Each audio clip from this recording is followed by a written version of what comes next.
আসসালামু আলাইকুম। সবাইকে স্বাগত জানাচ্ছি ভোটের মাঠের খবরে। সঙ্গে আছি তামান্না মিনহাজ। আজ আমরা জানব নাটোর জেলার কথা। তথ্য সংগ্রহ করে পাঠিয়েছেন আমাদের নাটোর জেলা প্রতিনিধি আব্দুস সালাম। জেলার ৭ উপজেলা নিয়ে গঠিত ৪টি আসন।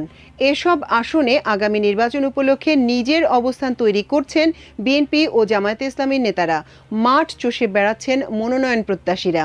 ইসলামী আন্দোলন বিভিন্ন কর্মসূচির মাধ্যমে অস্তিত্ব জানান দিলেও প্রার্থী চূড়ান্ত করতে পারেনি।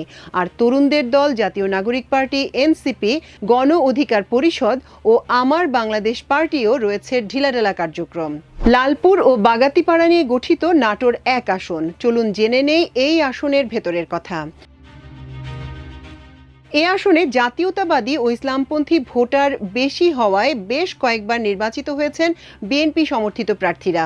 এবার দলটির টিকিট চাইছেন সাবেক প্রতিমন্ত্রী ও বারবার নির্বাচিত সংসদ সদস্য ফজলুর রহমান পটলের মেয়ে, বিএনপি চেয়ারপারসনের পররাষ্ট্র বিষয়ক পরামর্শ কমিটির বিশেষ সহকারী, বিএনপির মিডিয়া সেলের সদস্য ও নাটোর জেলা শাখার যুগ্ম আহ্বায়ক অ্যাডভোকেট ফারজানা শারমিন পুতুল, রাজশাহী বিশ্ববিদ্যালয় ছাত্র দলের সাবেক সভাপতি ও দীর্ঘদিনের বিএনপির কেন্দ্রীয় সহ দপ্তর সম্পাদক হিসেবে দায়িত্ব পালনকারী তাইফুল ইসলাম টিপু এবং সাবেক প্রতিমন্ত্রী বিএনপি নেতা ফজলুর রহমান পটলের ছেলে, ঢাকা মেডিকেল কলেজের সাবেক ভিপি, লালপুর উপজেলা বিএনপির সাবেক আহ্বায়ক এবং বর্তমান জেলা শাখার সদস্য ডাক্তার ইয়াসির আরশাদ রাজন।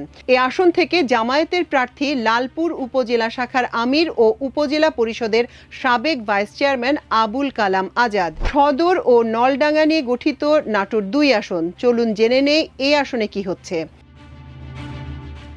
জেলার সবচেয়ে গুরুত্বপূর্ণ আসন হিসেবে বিবেচিত এটি। এই আসনে জেলা বিএনপির আহ্বায়ক কমিটির সদস্য শিল্পপতি আবুল কাশেম নানা কর্মসূচি নিয়ে সরব থাকলেও নেতাকর্মীদের মধ্যে তার অনুসারী খুবই কম। তবে বিএনপির জাতীয় নির্বাহী পরিষদের সদস্য, সাবেক উপমন্ত্রী, বারবার নির্বাচিত সংসদ সদস্য অ্যাডভোকেট এম রুহুল কুদ্দুস তালুকদার দুলুই শেষ কথা। তিনি এবারও দলের টিকিট প্রত্যাশী। জামায়াত দলটির জেলা শাখার নায়েবে আমির ও বাগতিপাড়া সরকারি কলেজের ইংরেজি বিষয়ের অবসরপ্রাপ্ত অধ্যাপক ইউনুস আলীকে দলীয় প্রার্থী ঘোষণা করেছে। এবার জানবো নাটোর ৩ অর্থাৎ সিংড়া আসনের কথা।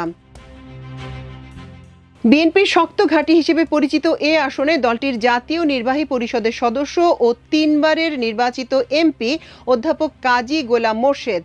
তার মতো হেভিওয়েট মনোনয়ন প্রত্যাশী থাকলেও দলটির টিকিট চান নবীন প্রবীণ আরও ৭ নেতা। নানা কর্মসূচির মাধ্যমে তাদের প্রতিদ্বন্দ্বিতার ইচ্ছার বহিঃপ্রকাশও ঘটাচ্ছেন তারা।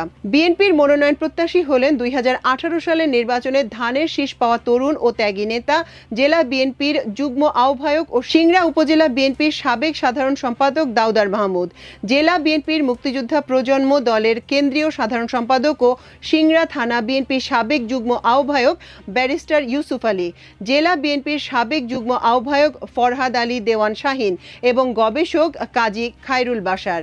এছাড়া আরও কয়েকজন নানাভাবে কেন্দ্রে তদবির করছেন বলে জানা গেছে। জামাত এখানে নাটোর নবাব সিরাজউদ্দৌলা সরকারি কলেজের গণিত বিভাগের সাবেক বিভাগীয় প্রধান অবসরপ্রাপ্ত অধ্যাপক সাইদুর রহমানকে প্রার্থী ঘোষণা করেছে। জানবো নাটোর ৪ অর্থাৎ বড়াইগ্রাম ও গুরুদাসপুরের কথা।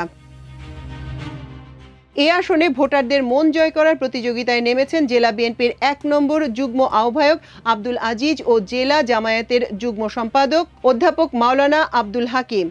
এই ২ নেতা ভিন্ন দল ও আদর্শের হলেও তাদের তৎপরতা প্রায় অভিন্ন। তারা দীর্ঘদিন ধরে খবর পেলেই ২ উপজেলার যে কোনো মানুষের জানাজায় হাজির হচ্ছেন, সুখ দুঃখে পাশে দাঁড়াচ্ছেন। তবে আব্দুল আজিজ ছাড়া এখানে বিএনপির মনোনয়ন চাইবেন দলটির সাবেক এমপি প্রয়াত মোজাম্মেল হকের ছেলে, জেলা শাখার সদস্য ব্যারিস্টার আবু হেনা মোস্তফা কামাল রঞ্জু ও কেন্দ্রীয় কমিটির সহধর্ম বিষয়ক সম্পাদক জন গোমেজ। জামায়াত প্রার্থী অধ্যাপক হাকিম বড়াইগ্রাম উপজেলা পরিষদের সাবেক ভাইস চেয়ারম্যান। দর্শক, আমাদের আজকের ভোটের মাঠের আয়োজন ছিল এই পর্যন্ত। ইনশাল্লাহ আগামীকাল আরেকটি আয়োজন নিয়ে আপনাদের সামনে হাজির হব। এতক্ষণ সঙ্গে থাকার জন্য অশেষ কৃতজ্ঞতা। আল্লাহ হাফেজ।